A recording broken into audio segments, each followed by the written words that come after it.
ఇప్పుడు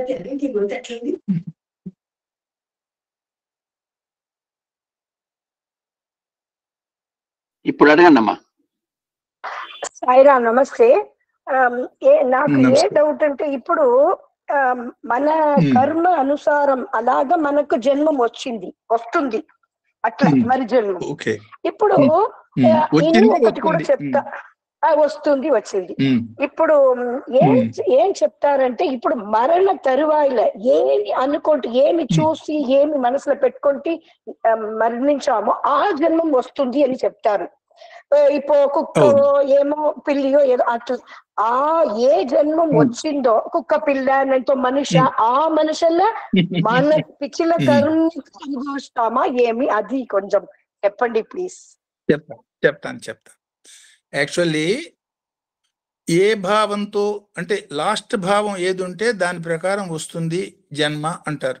అదే కదా అడిగిన ప్రశ్న? అవును. అంటే చనిపోబోయే ముందు మనసులో ఏ భావంతో మనిషి చనిపోతాడో ఆ భావానికి సంబంధించిన జన్మ వస్తుంది. కరెక్టే అన్నమాట. చిట్ట చివరికి ఆ మాదిరి భావం రావాలంటే మన జీవితం మొత్తంలో 100 ఏళ్ళు మనిషి బతికాడు. ఈ 100 సంవత్సరాల్లోనూ ఫస్ట్ ప్రాధాన్యం ఏదైతే ఉందో అదే వాడికి చిట్ట చివరి భావంగా వస్తుంది. రోజు చెప్పినారు, ఒక స్టోరీ చెప్పినారు, మర్చిపోయినాను. కరెక్ట్.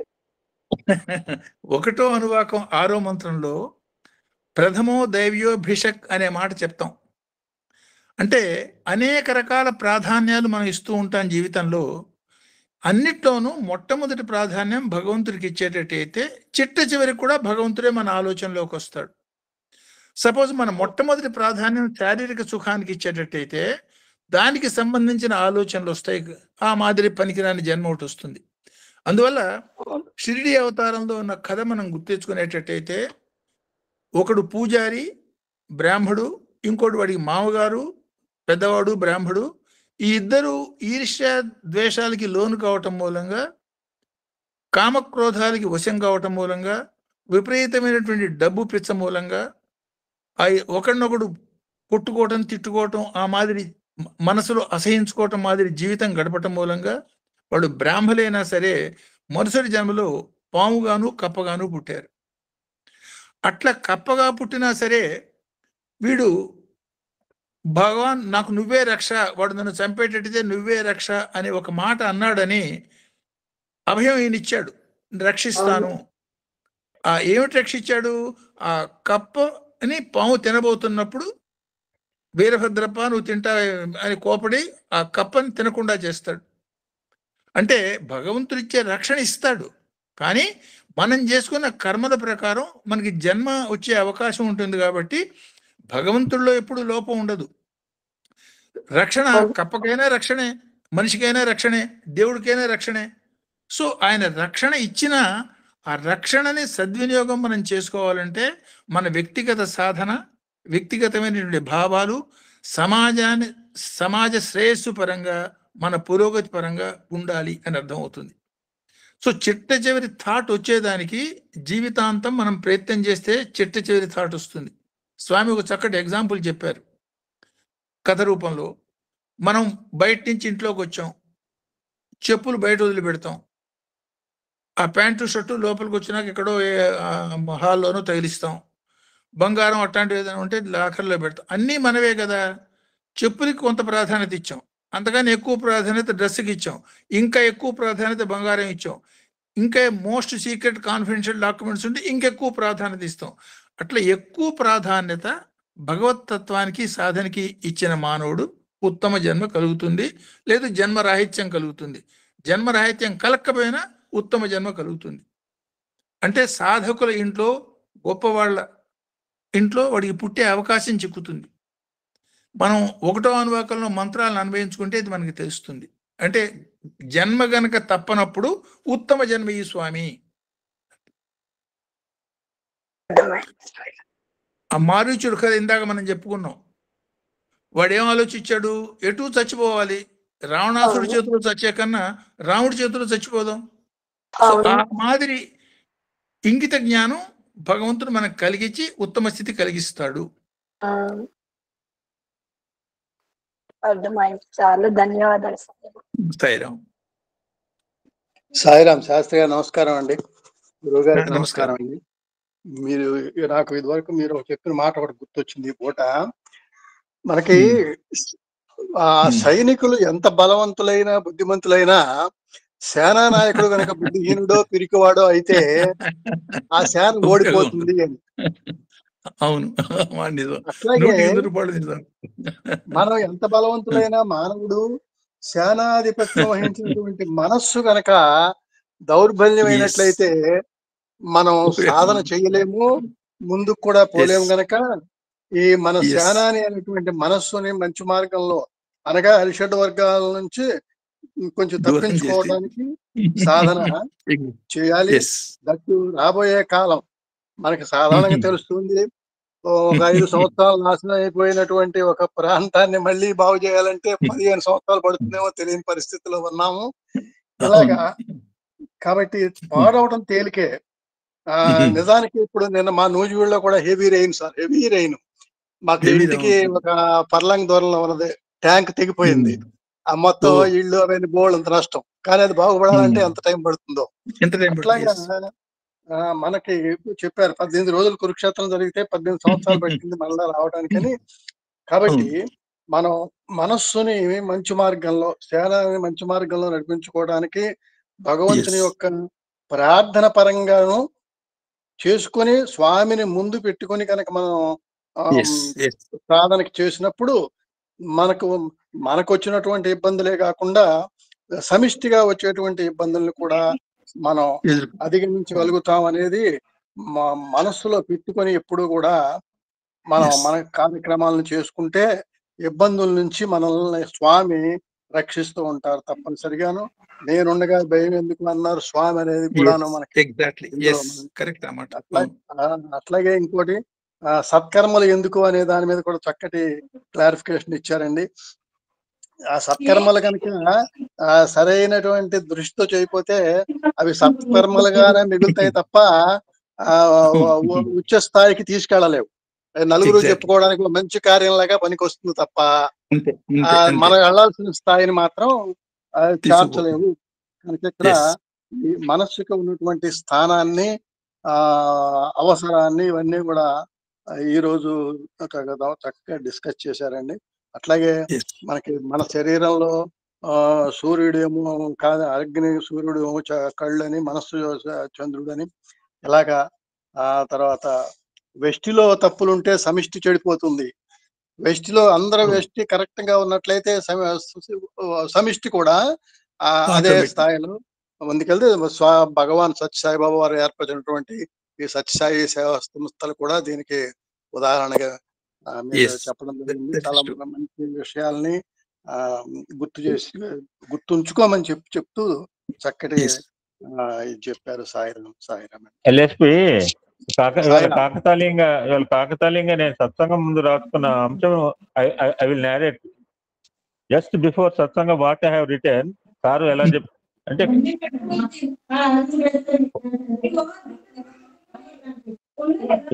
ఏం కావాలి Eswar Reddy?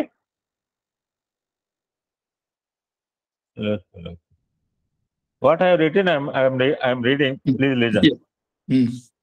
One who has control over the mind is a true human. One who lacks control over the mind, no human at all. Yes. How can you call yourself a human being if you are a fickle-minded? Yes. And depressed over the tribal problems? No. You should make efforts to overcome the problems posed by the mind. Yes.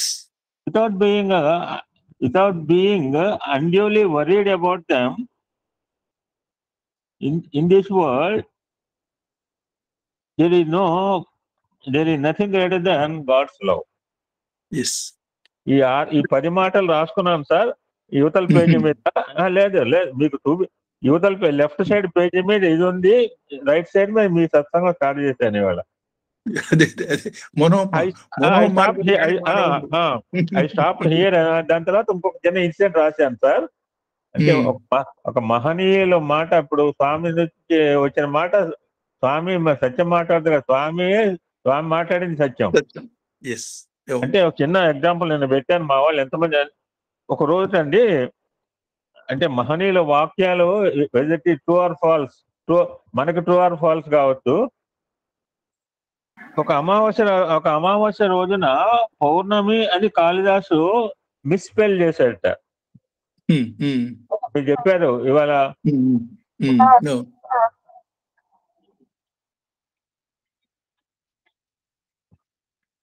Abhirami Bhattar ఏం కావాలో వీళ్ళందరూ కూడా అమావాస్య సోమవారం కలిసి వచ్చేటప్పటికి అటువంటి రోజు అమావాస్య రోజున by mistake he spelled, Kalidasa spelled as Pournami అన్నట్టండి.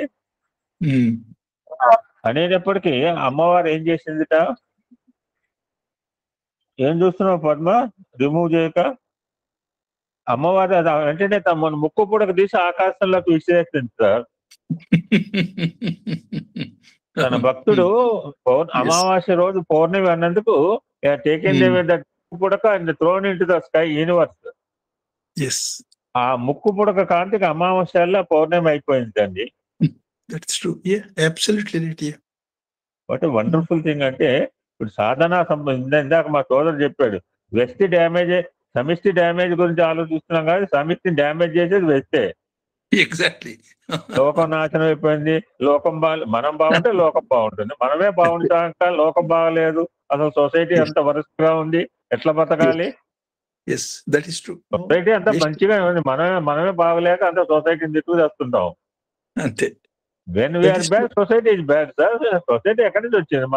మనం బాగులేకుండా సొసైటీ బాగలేని అందరూ కూడా ఇదే సార్. సొసైటీ బాగుపడాలనే కానీ నేను బాగుపడతాను, నువ్వు బాగుపడని చెప్పిన ఇవ్వలేడు. వాట్ ఈస్ ఇండివిజువల్ ట్రాన్స్ఫర్మేషన్ ఇది main motive of organization sir. ఈ మధ్య కాలంలో అట్లీస్ట్ ఒక మంత్రం గట్టిగా పెట్టారు మన వాళ్ళు. వాడిని మారుస్తాను, వాడిని మార్చేది వీడిని మార్చే మన కొడతారు మార్చడానికి. Wonderful message sir. చాలా ఈజీగా ఉంది కానీ చాలా డెప్త్ సబ్జెక్ట్ చెప్పారు ఇవాళ. చాలా డెప్త్ గా ఉంది సబ్జెక్ట్. ఇప్పుడు వ్రాతపతి, గణపతి. ఈ వ్రాతపతి, గణపతి చెప్పి తర్వాత జ్ఞానపతి గురించి చెప్తున్నాడు, సేనాని అని చెప్తున్నాడు.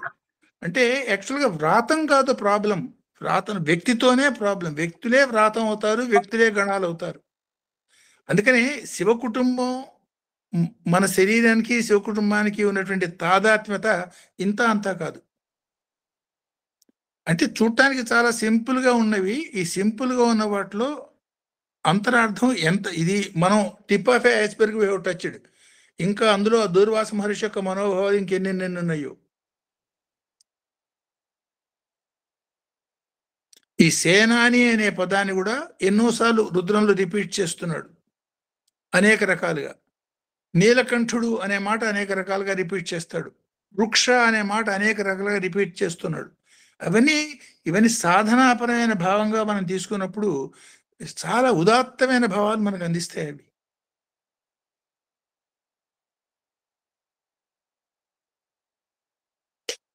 So any other question? Sairam గురుగారు. సాయిరామ్. సుబ్రహ్మణ్యం అవతార 6 తత్వాల శక్తిగా ఆవిర్భించారు అని చెప్పారు. సుబ్రహ్మణ్యం తత్వం శానానికి అన్వయిస్తూ వర్ణ బ్రహ్మక్షత్రియ వైశ్య శూద్ర 4 వర్ణాల్లోకి వస్తాయి. ఆయన అన్ని వర్ణాలతో కూడినదే విశ్వజ్ఞాన రహస్యం అని కూడా చెప్పారు. అనేక స్థాయిల్లో ఉన్న వర్ణశక్తి. అలాగే మేధావర్గం బ్రాహ్మణుల్లోంచి వచ్చింది. మేధావర్గం వీరి లక్షణాలు కోల్పోతే సృష్టికి నష్టం అని కూడా చెప్పారు. మనస్సు సేనాని యొక్క కర్తవ్యం. అది సేనాని యొక్క మనస్సు సూక్ష్మంగా ఉంటే గానీ వాళ్ళు సూక్ష్మంగా జ్ఞానం ప్రవేశించదు, జ్ఞానం చెప్పలేరని చెప్పారు. సేనాని జ్ఞానపరంగా అంటే ఎవరు జ్ఞాని అని తెలుసుకోవడానికి అజ్ఞానాన్ని బోధించేవాడే జ్ఞాని అని చెప్పారు. జ్ఞానం తెలిస్తే గానీ అజ్ఞానాన్ని బోధించలేడు వాడు అనేసి అజ్ఞానాన్ని బోధించేవాడే జ్ఞానిని కూడా చెప్పారు. ఇవి చాలా బాగున్నాయి. తర్వాత ఏంటంటే నవగ్రహాలు ఆది, ఈ సోమ, మన 7 వారాలకి ఆ గ్రహాలు చెప్పారు. ఆత్మకి రవి అని చెప్పారు, చంద్రుడికి మనస్సు అని చెప్పారు, కుజుడికి శరీరం అని చెప్పారు, బుధుడికి బుద్ధుడికి చెప్పాడు, గురుడికి జ్ఞానం అని చెప్పారు, శుక్రుడికి సుఖం అని చెప్పారు. శనికి గురువు గారు ఏం చెప్పారు? కర్మాధిపత్యం. కర్మాధిపత్యం చెప్పలేదు. ఈ రోజు చాలా బాగా చెప్పారు గురుగారు, మీకు మా ధన్యవాదాలు. సాయిరాం గురుగారు. సాయిరాం. నిన్ననో మొన్ననో మనకి శని త్రయోదశి అయింది. I have put a lot of messages. చాలా మంది శని అంటే మనం నెగిటివ్ గా అంటే ఆయన నెగిటివ్ గా ఉంటారు, ఒకటే గుర్తుపెట్టుకోవాలి. లేదు సార్, శని అనగానే భయపడిపోయి పారిపోవటము ఆయనకి ఏదో ఖచ్చితంగా శని అంటే అక్కడే దెబ్బతింటున్నాడు. ఆయన చెప్తున్నాడు నన్ను చూసి భయపడాల్సిన అవసరం లేదని చెప్తున్నా, ఎక్కడ పడ్డాడు అంటే మీరు అన్నారు కదా సార్, ఇప్పుడు ట్రాన్స్ఫర్మేషన్ మానవుల్లో ఆలోచన సరళిలో మార్పు రాకపోతే ఇంతే. మానవుల్లో ఆలోచన సరళి మారాలి. యాక్చువల్గా నిత్యం యోగ రథాయచ అన్న నామం ఒక శనీశ్వరుడికే ఉంటుంది. ఆ శని త్రయోదశి నాడు ఆయన ఈశ్వర నామంతో పలకబడతాడు. మిగతా రోజులు శనీశ్వరుడు అంటే మందంగా నడిచేవాడనిగానే పలకబడతాడు. పైగా నిన్న వచ్చినటువంటి శని త్రయోదశి చాలా విశేషమైన శని త్రయోదశి. అది ఇది యాక్చువల్గా శ్రావణ మాసంలో రావటం, అది అమావాస్యకి ముందు రావటం, శని నక్షత్రంతో కూడి రావటం, ఎక్కువ విశేషాలు అందులో ఉన్నాయి. అది కొన్ని వందల సంవత్సరాలు కానీ ఒకసారి రాదు అట్లా ఆ కాంబినేషన్. ఇవాళ కూడా అమావాస్య సోమవారం ఇంపార్టెంట్ డే.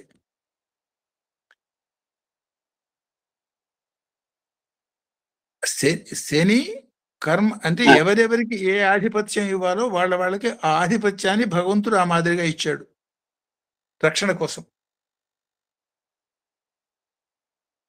సాయిరామ్ సార్ గురుగారు, మీరు 4 మార్గాలు చెప్పారు సార్. మనో మార్గము, బుద్ధి మార్గము, జ్ఞాన మార్గము, ఆత్మ మార్గం అని చెప్పారు. వీటి కొద్దిగా మాకు ఒక ఉదాహరణలు చెప్పాలి సార్. అంటే ఇప్పుడు యాక్చువల్గా మనస్సు అనేది లేని మానవుడు, మనస్సు మనుషులందరికీ మనహ వా మానవ బేసిక్ డెఫినేషన్ కదా. మనహ వా మానవ అంటే మనస్సు ఎట్లా నాకు తోచింది నేను చేశాను. ఇవాళ సినిమాల్లో మనం చూస్తున్నటువంటి రకరకాల హీరోలు, హీరోయిన్లు, ఇవన్నీ కూడా వాళ్ళ పద్ధతులన్నీ మనస్సుని ప్రబోధించే విధానంగానే మనకు కనపడుతున్నాయి. మనహవా అంటే మనస్సు చెప్పినట్టుగా నా మనసులో కోరిక కలిగింది, ఆ కోరిక తీర్చుకునేదానికి ప్రయత్నం చేస్తున్నాను అన్న తత్వమే మనకి మ్యాక్సిమం సొసైటీలో గోచరిస్తుంది. ఈ కేటగిరీ అంతా కేవలం మనో సంబంధమైన మానవులు. ఎవరికైతే మా నవ సపరేషన్, మా నవ నూతనం మా కాదు, ఇది మొదటిసారి వచ్చిన జన్మ కాదు, ఎన్నోసార్లు ఈసారి శరీరం నీకు వచ్చింది, ఈ శరీరం ఇంకోసారి రాకుండా చూసుకో అన్న బుద్ధి ఎవరికైతే జనిస్తుందో వాడు బుధజడు అనవచ్చు. ఎంతోమంది మన ప్రపంచంలో మానవులకేం తక్కువ లేదు, రకరకాలు ఎన్నో కోట్ల మంది ఉన్నారు. ఇందులో విశ్వంలో నాన్ కాంట్రవర్షియల్ పర్సన్ అవతార పురుషుడు, లేకపోతే ఫర్ ఎగ్జాంపుల్ విశ్వం మొత్తానికి మేలు చేయటం తప్ప ఏనాడు ఎవరికి ఏ రకమైనటువంటి హాని అతని వల్ల జరగలేదు, అట్లాంటి వ్యక్తి దాదాపు 85 సంవత్సరాలు మన శరీరంలో, మన మధ్యలో శరీరం ధరించి మన మధ్యలో మానవుడిగా ఉన్నప్పుడు ఎంతమంది దగ్గరికి రాగలిగారు ఆలోచించండి. మానవులకేం తక్కువ లేదు కదా, అందరూ మానవులే కదా. శరీరం ధరించిన మానవులు అందరూ ఉన్నారు, కానీ ఎంతమంది రాగలిగారు? ఆ రాగలగటం అనేది మీరు బుధత్వం అనుకోవచ్చు. వాడి బుద్ధి పనికొచ్చింది, వాడి కొంచెం బుద్ధితో ఆలోచించాడంటే భగవంతుడు ఆకర్షించాడు, వాడు రాగలిగాడు. తుప్పు పట్టినటువంటి ఇనుములాగా బతకటం, ఆ కొంత తుప్పుని వదలగొట్టుకునేటైతే భగవంతుడి వైపు ఆకర్షింపబడటం, ఆ బుద్ధి కలిగింది, ఆ బుద్ధ మార్గంలో పడుతున్నాడు. సో వాడిని బుధజనుడు అని అనుకోవచ్చు. బుద్ధితో అంతటితోనే ఆగిపోకుండా ఈ బుద్ధి యొక్క ధ్యేయం జ్ఞానం నేను పొందాలి. మా నవ అనేక సార్లు వస్తుంది ఈ జన్మ, రాకుండా ఉండేదానికి ఏం చేయాలి? ఆ మూల కారణం వైపు ప్రయత్నం చేసే మానవుణ్ణి వాడిని జ్ఞాని లేదా యోగి యోగ మార్గంలోనూ జ్ఞానం వాడికి చేతైన విధానంగా, లేదు భక్తి మార్గం, లేదు కర్మ మార్గం, సేవ మార్గం, అనేక రకాలైన విధాలుగా ఏదో విధంగా తాపత్రయపడటం. అంటే తన పురోగతి కోసం, భగవంతుడి యొక్క అనుభూతి కోసం తాపత్రయపడే లక్షణం బేసిక్గా ఉంటే తప్ప ఆ యోగా జ్ఞాన మార్గాలకి వాడు అందుకోలేకపోతాడు. అందుకని ఎంతోమంది ఆ ప్రయత్నం చేస్తారు. ఎంతోమంది ప్రయత్నం చేస్తే కోటికొకడు అద్వైత స్థితి పొందగలుగుతాడు. అంటే ఆదిశంకర్ల వారి యొక్క స్థితి చూడండి. అన్ని రకాల ప్రార్థనలు, అన్ని రకాల శ్లోకాలు, అన్ని రకాల దర్శనాలు, అన్ని రకాల దేవుణ్ణి అనేక రూపాల్లో దర్శించిన మహానుభావుడు. అపరాధ క్షమాస్తోత్రంతో నేను 2 తప్పులు చేశాను, నీకు రూపం లేనివాడికి రూపం చెప్పానంటాడు. నామం లేనివాడికి నామం కల్పించానంటాడు. అంటే ఏమన్నమాట, అసలు శిశులైనటువంటి అద్వైతి సాక్షాత్తు భగవంతుడైతేనే అద్వైత అవుతాడు. అప్పటిదాకా అద్వైత స్థితి అనేది మాటల్లో మనం చెప్పుకోవటమే తప్ప, భావాద్వైతమే తప్ప అనుభవ అద్వైతం సాధ్యం కాదు. అట్లా అనుభవ అద్వైతం సాధ్యమైన వ్యక్తి ఎవడన్నా ఉంటే వాడు సాక్షాత్తు భగవంతుడే. సో అద్వైతి అంటే భగవంతుడే. మిగతా అందరూ కూడా రకరకాల స్థితుల్లో ఉన్నటువంటి వ్యక్తులుగా మనం అన్వయం చేసుకోవచ్చు. ధన్యవాదాలు సార్, చాలా అద్భుతంగా ఉంది.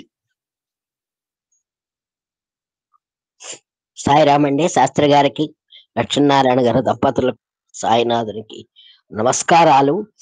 ఈరోజు 4వ మంత్రం, 4వ అనువాకం, 10-11 మంత్రాలు ఉన్నారు. మొట్టమొదట పరబ్రహ్మ పంచభూతాత్మక సృష్టిలో అన్ని ఇచ్చారు అన్నారు.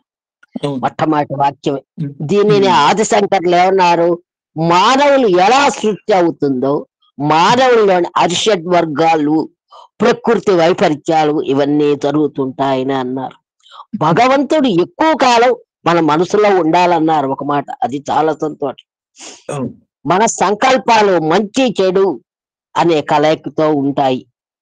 ఈ విధమైన వైపరీత్యాలు కూడా జరుగుతుంటాయన్నారు. కేవలము హిందూ మతంలోనే వేరు వేరు మతాలు, అందువల్ల ఆదిశంకర్లు వచ్చారు. ఆయన వచ్చి అందరినీ ఒకే మతంగా ఉండాలని చెప్పారు.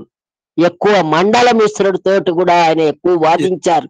వాదించి ఒకే మతానికి తీసుకొచ్చారు. ఆయన్ని కూడా మండల మిశ్రుడిని కూడా ఆయన మార్చేశారు ఆదిశంకరులు. అది చాలా బాగుంది. తర్వాత రుద్ర బాణానికి నమస్కారం అన్నారు. అది శరణాగతి తత్వం అన్నారు. ఎప్పుడు మనం శరణాగతి తత్వంలో ఉండాలి, అదే మన మార్గం. విల్లుకు నమస్కారం అన్నారు. ధనస్సుకు నమస్కారం, బాహువులకు నమస్కారం అన్నారు. ఇదంతా మన కోసమే చెప్పారు.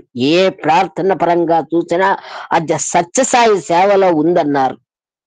పంచపూజ అన్నారు. ఆకాశ తత్వము, సేవాయుత తత్వము, వైష్ణవ జలతత్వము, భూతత్వము అని చెప్పారు. ఇవన్నీ చాలా బాగున్నాయి. ఈ జ్యోతిర్మయ తత్వమే ఇది. మనం దీపారాధన ఇవన్నీ మనకు నేర్పిన శంకర్లు చెప్పినట్టుగా వాళ్ళు విన్నారు. అద్వైత స్థాపన జనం అందరూ విన్నారు, పాటించారు. అది చాలా బాగుంది. ఇవాళ ప్రేమ సాధన మార్గం అన్నారు. ఇవన్నీ చాలా బాగున్నాయి. మనం నిద్రాణంలో ఉన్నాం కాబట్టి తెల్లవారు లేచి ఈ భజనలు ఇవన్నీ చేయడం, ఆ నిద్రాణను మనల్ని మేల్కొల్పడమే. ప్రతి ఒక్కరికి అది నామస్మరణ అని చెప్పి అన్నారు. నిద్రాణం నుంచి మేల్కోవాలి మనం. మిగతావి స్వార్థపరంగా ఏ రకంగా మానవుడు ఉన్నా మిగతావి స్వార్థపరంగా ఉంటుంది, మిగతావన్నీ స్వార్థపరంగా ఉంటుంది. బ్రహ్మమై వారి లక్షణాలు కోల్పోతే, బ్రాహ్మలు వారి లక్షణాలు కోల్పోతే, స్త్రీలు కూడా తన ధర్మాన్ని కోల్పోతే సమాజము నాశనం అవుతుంది అన్నారు. మనసు సున్నితంగా సూక్ష్మంగా ఉండాలన్నారు. మన మనసు అంత సున్నితంగా ఉండాలి. ధర్మార్థ కామోక్షాలు చెప్పారు. దీని గమ్యం బాగుండాలన్నారు. అది చాలా బాగా నచ్చింది. ఇటువంటివన్నీ ఎన్నో బాగున్నాయి. తర్వాత ఈ కృష్ణుడిని గురించి చెప్పారు. కృష్ణుడు అర్జునుడు. ఈ కృష్ణుడు అర్జునుడు దగ్గర పెట్టుకొని, కృష్ణుని దగ్గర పెట్టుకొని అర్జునుడు చెయ్యడం అని అంటే, అర్జునుడికి మంచి పేరు, యుద్ధం చేశాడని పేరు రావాలి. శ్రీకృష్ణుడి దగ్గర ఉన్నాడు కాబట్టి అర్జునుడు ఎంతో యుద్ధం చేశాడు. మన శరీరం ముఖ్యం, మన శరీరానికంటే మనస్సు ముఖ్యం, మనస్సు కంటే ఆత్మ ముఖ్యమని చివరిలో బాగా చెప్పారు. విశ్వం అంతా ఆత్మ ఆవరించి ఉంది కదా, వారి వారి కర్మలను బట్టి మన శరీరాలు ఇస్తాడు, అది వాళ్ళ జన్మ కర్మలను బట్టి ఉంటుంది అని చెప్పి దూర్వాసుడు చెప్పాడు. అల్పవాటికి లొంగవద్దన్నారు, ఆత్మతో ఆనందం పొందాలన్నారు. తుచ్చమైన వాటికి కాకుండా ఆత్మతోనే మనం ఆనందం పొందాలి. మనస్సును వ్యక్తిగా ఆలోచించినప్పుడు అది వ్యక్తి యొక్క సాధనకు మూలం అవుతుంది. చాలా బాగుందండి, ఇవన్నీ విన్నాము, మళ్ళీ విన్నవే చెప్పాను. సాయిరామ్ అండి, సాయిరామ్ శాస్త్రి గారు, సాయిరామ్. శ్రీ సాయిరామ్. సాయిరామ్ శాస్త్రి గారు, మీరు చెప్పిన తర్వాత విశ్లేషణ తర్వాత అంతా బాగానే అర్థమైంది సార్ మీరు సబ్జెక్టు. అయితే ఈ ప్రకృతి వైపరీత్యాలకి మనమే కారణం అని చెప్పారు సార్. నిజంగానండి, వరదలు వస్తే స్వామి వరదలు తగ్గించు, ఎండలు వస్తే స్వామి ఎండలు తగ్గించు. మరి ఇలా అడుగుతాం, దీనికి కారణం ఏంటని మనం ప్రశ్న వేసుకోవట్లేదు. ఇన్ని వింటున్నాం, సమాజంలో ఉన్నాం. స్వామి ఒక ఉదాహరణ చెప్పారు కదా, వైజాగ్ ఏరోప్లేన్ లో ఒక్కళ్ళైనా గాయత్రి మంత్రాన్ని స్మరిస్తే మొత్తం అందరూ బతికేవారు అని చెప్పారు, చూసారా? అది మీరు ఇంత విశ్లేషణ మాకు చెప్తున్నప్పుడు మేము ఇందులో ఉన్న కొంచెం ఆచరించి, ఇప్పుడు ఈ వరదలకి ఈ కిలోమీటర్స్ కి నేచురల్ కిలోమీటర్స్ కి భగవంతుడు కారణం కాదు కదా, మనమే కారణం. మరి దానికి భగవంతుడా ఈ వరదలు తగ్గించు, స్వామి ఈ ఎండలు తగ్గించు, ఎండలు వస్తే భరించడం, వానలు వస్తే భరించడం, వరదలు వస్తే భరించడం. దానికి రెమెడీ ఏంటి? మీరు చెప్పిన ఇటువంటి ఇంత విశిష్టమైన ఈ ఎస్వి వేదిక మీద ఇంత విశిష్టమైన వాక్యాలు వింటున్నాం కదా, ఇందులో నన్ను నేను ప్రశ్నిస్తున్నాను సార్, ఎవరిని కాదు. ఇందులో ఒకటైనా నేను ఆచరించగలుగుతున్నానా? నేను ఆచరించినట్లయితే ఇటువంటి కిలోమీటర్స్ రావు కదా అనే ఒక భావం నాకు కలిగింది సార్. నన్ను నేను ప్రశ్నించుకున్నాను. మన వంతు కర్తవ్యం మనం చేస్తూ పోవటమే. మనం సపోజ్ ఇప్పటిదాకా చేయలేదనుకోండి, ఎగ్జాంపుల్ చెప్తున్నా, అది కూడాను ఇప్పటిదాకా మనం చేయలేకపోయినా ఏదో కారణం చేత, దాని గురించి రిగ్రెట్ చేస్తూ ఆలోచించడం వేస్ట్. ఇవాళ నుంచి మొదలు పెట్టడమే. No point in thinking of past and wasting the time. No point of imagining the future also. అందుకనే తక్షణ కర్తవ్యం. మారీచుడు ఎగ్జాంపుల్, అందుకే మారీచుడు కథ చెప్పిన ఉద్దేశం అదే. చావటం అనేది తప్పదన్నప్పుడు పనికిరాని బడి చేతుల్లో చావటం ఎందుకు, భగవంతుడి చేతుల్లోనే చద్దాం అనే ఆలోచన. అంటే ఎట్టి పరిస్థితుల్లో కూడా మన బుద్ధి సరైన మార్గంలో మనని తీసుకుపోతూ కనుక ఉండేటట్టయితే అనుక్షణం ఊర్ధ్వగతికే మానవుడు పోగలుగుతాడు. అందువల్లనే గాయత్రి మంత్రాన్ని అంత ఇన్సిస్ట్ చేసి మనకి పెద్దవాళ్ళు మనకి చెప్పారు. ఇవన్నీ మానేయటం మూలంగానే, ఆ సరైనటువంటి ఆలోచన విధానం పోవటం మూలంగానే ఇవాళ జరిగింది. కాబట్టి మానవాళికి సరైన ఆలోచన విధానాన్ని అందించాల్సిన ప్రధానమైన బాధ్యత సత్యసాయి సేవా సంస్థల మీద ఉన్నది. సో అది గుర్తు చేయటం. యాక్చువల్గా మనం సహాయం చేస్తాం, కాస్త డబ్బిస్తాం, ఆ ఇక్కటి వెళ్ళిపోతుంది. ఈ భావ ప్రాధాన్యమైనటువంటి సహాయం is much much more important. ఆ మార్పు వస్తే తప్ప సమాజంలో మార్పు రాదు. ఎవరైతే మారకుండా ఉండిపోతారో, మారని వాళ్ళు ఆటోమేటిక్గా ఎండ్ అయిపోతారు. ఆ పని మనం చేయక్కలే, భగవంతుడు ఆయన నిర్ణయం ఎటు ఉంటుంది, దాని ప్రకారం జరిగిపోతాయి. ఇది భగవంతుడు ఎంత సత్యస్వరూపమో ఈ ప్రపంచం కూడా అట్లాంటిదే. సర్వకాల సర్వావస్థల్లో భగవంతుడి యొక్క సృష్టి విశ్వరూపంలో, విష్ణు రూపంలో ఉంటూనే ఉంటుంది. అందుకనే అక్షరుడు అనే పదాన్ని, అక్షరుడు అంటే నాశరహితుడు అనే పదాన్ని భగవంతుడికి వాడతారు, సమాజానికి వాడతారు, వ్యక్తికి వాడతారు. ఎందువల్ల? సృష్టి రూపంలో భగవంతుడు ఎప్పుడు ఉంటూనే ఉంటాడు. ఎందుకని? ఆ సృష్టి ఆయన యొక్క వ్యాపక స్వరూపమైనటువంటి విష్ణు స్వరూపం. అందువల్ల అక్షర స్వరూపమైనటువంటి సృష్టికి సరైనటువంటి భావన ఆధారం. కాబట్టి ఈ విశ్వం మొత్తం కూడా భగవంతుడి యొక్క భావనలో నుంచే వచ్చింది. అందుకని భావాన్ని మనం శుద్ధి చేసుకునే ప్రయత్నం మనం చేస్తున్నప్పుడు ఆచరణపరమైన శుద్ధి నెక్స్ట్ స్టెప్గా వస్తుంది. ఎంత పెద్ద ప్రయాణమైనా ఒక్క అడుగుతో స్టార్ట్ అవుతుంది. ఆ ఒక్కడుగు ఆలోచనతోనే స్టార్ట్ అవుతుంది. కాబట్టి ఆలోచనని శుద్ధి చేసుకోవటం అనే మూల కర్మ వైపు, మూల కారణాన్ని పట్టుకునే వైపు మనం ఆలోచించటం, సమాజాన్ని ఆలోచింపజేయటం, అది సత్యసాయి సేవా సంస్థల యొక్క మెయిన్ కర్తవ్యం అవుతుంది. ముందు ఈ 3-4 సంవత్సరాల్లో ఎక్కువగా మనకు కనపడుతుంది అది. సాయిరాం గురువు గారు ఒక్క నిమిషం సార్. ఇవాళ మీరు సత్సంగం అంతా, నా సత్సంగాన్ని మీరు ఎస్టర్డే నారేటెడ్ అబౌట్, అంటే నాకు తెలియదు, అంటే నాకు తెలిసి మొదటి ఉపనయనం అనుకున్నాను 60 గాయత్రి మంత్రము. ఇప్పుడంతా మీరు ఇవాళ సత్సంగం అంతా కూడా నిన్నదకి వీళ్ళు ఎన్న వాళ్ళకి తెలుసు. నేను వినకపోతే నేనేం చెప్తాను కానీ వాళ్ళకి, నిన్న వినకపోతే వాళ్ళేం తెలియదు సార్. నేను సత్సంగం కనుక మనసులో నేను ఉపనయన సంస్కారం అప్పుడు స్వామి అంటే 65లో నేను ఫస్ట్ ఉపనయనం అనుకున్నాను, అంతకుముందు కూడా చేశారు అన్నారు. నాకు తెలియదు అటువంటి. అంటే చాలా మంది వ్యక్తిగతంగా కూడా చేసి ఉండొచ్చు. అందుకని చాలు to restore this only. Nowadays, the present day generation is forgetting all the ancient మన భారతీయ సంస్కృతి సంప్రదాయాలను విస్మరించడం వలన ఈ స్థితిలో ఉన్నారు.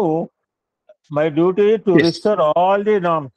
మీరు మర్చిపోయినవన్నీ మీరు అన్ని మర్చిపోయినా లేకపోతే మసకబారిపోయిన వాటి కూడా టు రిస్టోర్ చేయడమే నా పని అని 65లో ఒక అద్భుతమైన మెసేజ్ చెప్పారు సార్. వెస్టర్డే ఆయన నారేటెడ్.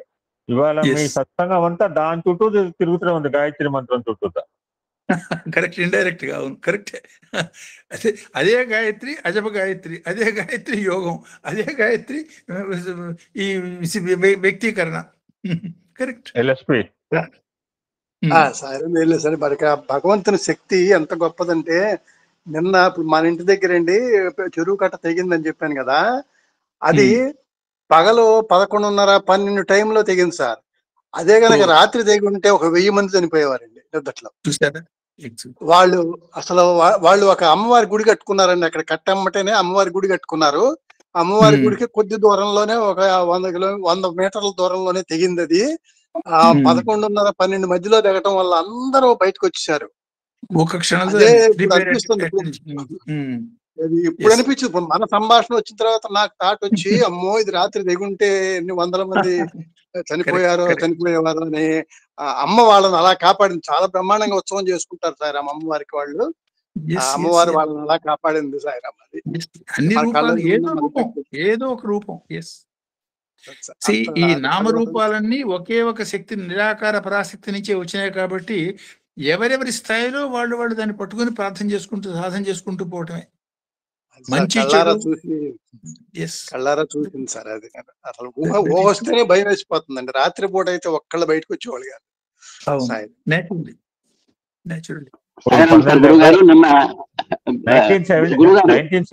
1977లో నవంబర్ 19 అర్ధరాత్రి కూడా వచ్చింది సార్ ఉప్పెన. నైట్ ఎవరు తెలియదు. అంటే అప్పటికి ఇంత మీడియా లేదు, ఇంత అలర్ట్నెస్ లేదు, ఇంత. అంటే మనం ఎందుకు రాత్రిపూట వచ్చామని మనం అడిగే హక్కు మనకు లేదు. దాని అవసరం ఉన్నది. ఇప్పుడు ఇందాక ఎల్ఎస్పీకి వచ్చిన ఏమండి నూజివీడులో పగలపూట వచ్చిందండి, మాకు అర్ధరాత్రి ఎందుకు వచ్చామంటే cannot question. We have no right to question also. మనకు హక్కు లేదు. అది అడిగే హక్కు. ఇందాక ఆవిడ చెప్పిన మాట గుర్తు చేసుకోవచ్చు. విమానంలో ఒకడు గాయత్రి మంత్రం పఠించిన విమానాన్ని సేవ్ చేసేవాడిని. కొరియన్ ఎయిర్ప్లేన్ గురించి స్వామి ఎన్నిసార్లు చెప్పారండి, నిజమా సార్ అది? అంటే ఆ అర్ధరాత్రి ఉపేన రావడానికి కారణం మానవులు కల్పించారు కాబట్టి అర్ధరాత్రి పంపించాడు ఆయన. సాయిరామ్ సార్, నిన్న మా ఎమ్మెల్యే గారు చెప్పిన దాంట్లో సార్, గురువు గారు అక్షర రూపును దర్శించేదాకా, అంటే మీరు అక్షరుడు అని ఇందాక అన్నారు, అక్షర రూపును దర్శించేదాకా క్షరమును అనుష్ఠించాలి అని ఒకటి వచ్చింది సార్ నిన్న మాకు. అంటే దాని చుట్టూ ఇవాళ తిరిగింది సార్. అలాగే సనాతన ధర్మ పునరుద్ధరణకు ప్రతీక ఈ ఉపనయన మహోత్సవం అని చెప్పారు సార్ గురువు గారు.